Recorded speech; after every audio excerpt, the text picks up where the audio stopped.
Hello friends, आप सभी का स्वागत है। तो फ्रेंड्स, कल आश्विन मास के पूर्णिमा तिथि यानी कि शरद पूर्णिमा था। तो इस बार शरद पूर्णिमा 9 अक्टूबर रविवार को मनाया गया है। शरद पूर्णिमा के दिन बहुत सारे फ्रेंड्स जो हैं व्रत रखते हैं और व्रत रखने की परंपरा है। तो शरद पूर्णिमा के दिन रात को खीर बना करके चांदनी रात में रखने की भी परंपरा है। शरद पूर्णिमा के दिन खीर क्यों बनाया जाता है, तो फ्रेंड्स एक छोटी सी जानकारी देना चाहूँगी। शरद पूर्णिमा की रात चांद की सुंदरता मुग्ध करने वाली होती है और चांद अपनी सुंदरता बिखेरती है। तो वैज्ञानिक रूप से कहा जाता है कि इस रात चांद से निकलने वाली शीतल किरणें जो होती है वो हमारे स्वास्थ्य के लिए बहुत ही लाभप्रद होती है, यानी फ़ायदेमंद होती है।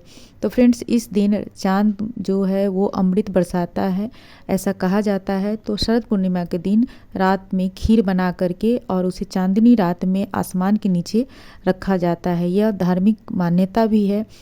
तो जब रात में खीर बना करके आसमान के नीचे रखा जाता है तो सुबह उसे प्रसाद के रूप में घर में वितरण किया जाता है। तो ऐसा माना जाता है कि चांद की किरणें जो है वो अपना प्रभाव जो है खीर के ऊपर औषधीय रूप में डालती है, यानी कि शामिल हो जाती है। यानी कि चांद से जो किरणें निकलती है वो हमारे सेहत के लिए बहुत ही फ़ायदेमंद होता है। इसे कहा जाता है कि औषधीय गुण इसमें मौजूद हो जाती है। तो इस खीर को खाने से बहुत तरह की बीमारियों से राहत भी मिलती है और लोग अपने आप को निरोग महसूस करते हैं। धार्मिक रूप से माना गया है कि शरद पूर्णिमा के दिन ही ये चांद का जो प्रभाव होता है वो औषधीय रूप से खीर में मौजूद हो जाता है, जो उस खीर को जब हम खाते हैं हमारे सेहत के लिए बहुत ही लाभप्रद होता है। खासकर सांस से रिलेटेड जो भी है वो बीमारियों को दूर करता है। तो फ्रेंड्स, शरद पूर्णिमा के दिन खीर बनाने की परंपरा है तो आप सभी जानते हैं। बस इस छोटी सी जानकारी से मैं अवगत कराना चाह रही थी। तो शरद पूर्णिमा के दिन खीर बनाने का जो प्रचलन क्यों है वो मैं आपको बताने की कोशिश की हूँ फ्रेंड्स। गौरी पद्मासनी वीणा सावित्री विद्या देव से नाम गुना कहा मात्र लोक मात्र जैसे पुष्टि नाम पुष्टि आत्मा कोई देवता गणेशा निकायता विष्णु विष्णु कोटा अया पूजा गौरी देव गौरी नाम नमः आचार्य नाम नमो ओम भूतवर्त गणेशा निका विजन अया पूजा गणेश सहित गौर्यादि षोडश मात्रा नाम करेंगे। ओम वरदाय सुदप्रियाय लंबोदराय सकलाय जगत्पिताय।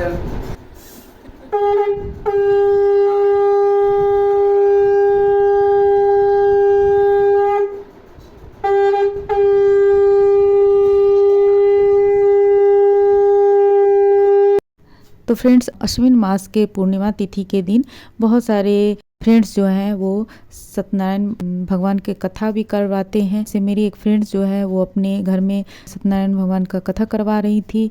तो इस तरह हम शामिल होने का मौका मिला है और यहाँ देखिए बच्चों को ही बैठाया गया सत्यनारायण भगवान की कथा के लिए, क्योंकि बच्चों को भी ये परंपरा पता होना चाहिए। धार्मिक जो प्रचलन है वो बच्चों को अवगत कराना बहुत ज़रूरी है। इसलिए यहाँ पे देखिए राम लखन दोनों की जोड़ी कितनी अच्छी लग रही है और दोनों बच्चे जो हैं पूजा में शामिल हुए हैं और पूजा विधिवत कर रहे हैं। तो यहाँ पे देखिए शालिग्राम जी को स्नान कराया जा रहा है पंचामृत से, और उसके बाद उस गंगा जल से स्नान कराने के बाद रोली चंदन से तिलक लगा दिया गया है और उन्हें अपने स्थान पे विराजमान कर दिया गया है। यहाँ फूल माला से भी उनको सुशोभित कर दिया गया है और साथ ही पूजा विधिवत हो रहा है। शंख की ध्वनि सुन करके मन जो है प्रफुल्लित हो जाता है। तो फ्रेंड्स, आपको भी ये मौका मिल रहा है तो आप भी शंख की ध्वनि सुनिए। और इस प्रसाद में तुलसी की बहुत ही आवश्यकता होती है, क्योंकि यहाँ विष्णु जी की पूजा की जा रही थी, इसमें तुलसी की आवश्यकता बहुत जरूरी है।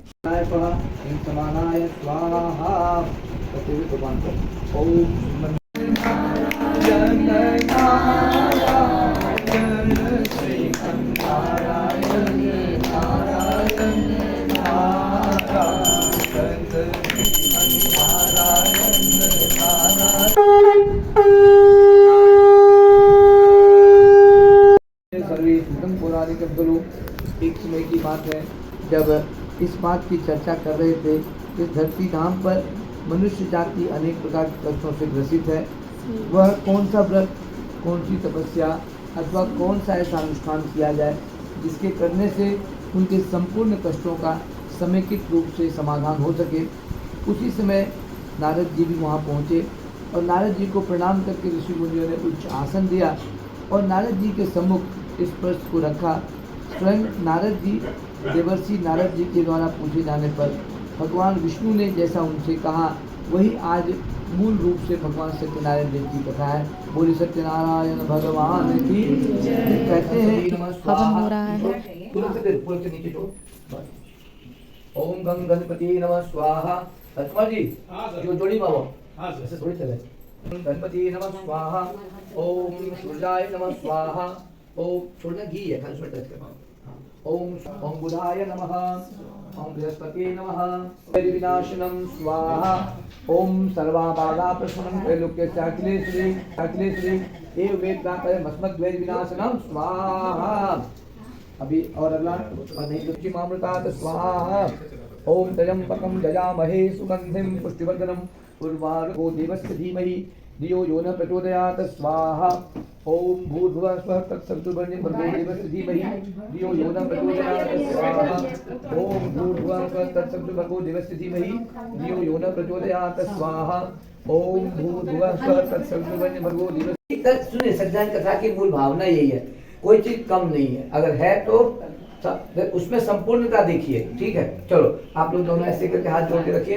हरे ओम आनो भद्राः कर्तवो जन्तु विश्वतः। केवल अपने बच्चे प्रेजेंट बैठे हैं। इनके जो पहले मंत्र का अर्थ है कि let noble thoughts come to us from all around. आनो भद्राः कर्तवो जन्तु, ये प्रार्थना करते हैं कि प्रभु हर प्रकार की सद्बुद्धि आए और दुर्विचारों का नाश हो और कुछ कमियां हम में हो तो उसको समाप्त करके अच्छाइयों को ऊपर उठाएं। ये प्रार्थना है। हरे ओम आलो भद्राः कर्तवो जन्तु विश्वतः अदप्ता सबरिता सुविदा देवानो यथा सर्वविदय सन्न प्रायुवो रक्षितारो दिवे दिवे देवानाकुं रात्रिभ्यो निमत्ततामः।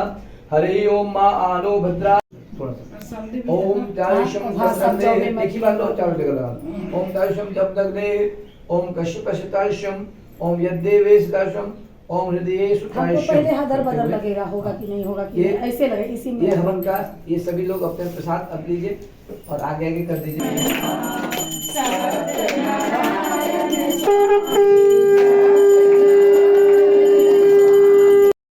तो फ्रेंड्स आप भी आरती ले लीजिए। आरती लेने के बाद चलिए प्रसाद ले लेते हैं। तो चरणामृत का पहले प्रसाद ले लेते हैं, फिर आप खीर और हलवा जो भी प्रसाद के रूप में वितरण होता है वो आप प्रसाद ग्रहण कर सकते हैं। आइए प्रसाद ग्रहण कीजिए। अगर वीडियो पसंद आया हो तो एक लाइक कीजिएगा, फैमिली में शेयर करना नहीं भूलिएगा।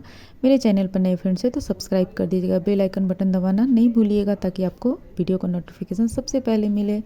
तो फ्रेंड्स फिर मिलते हैं नेक्स्ट वीडियो में। जब तक के लिए खुश रहिए, स्वस्थ रहिए, मस्त रहिए।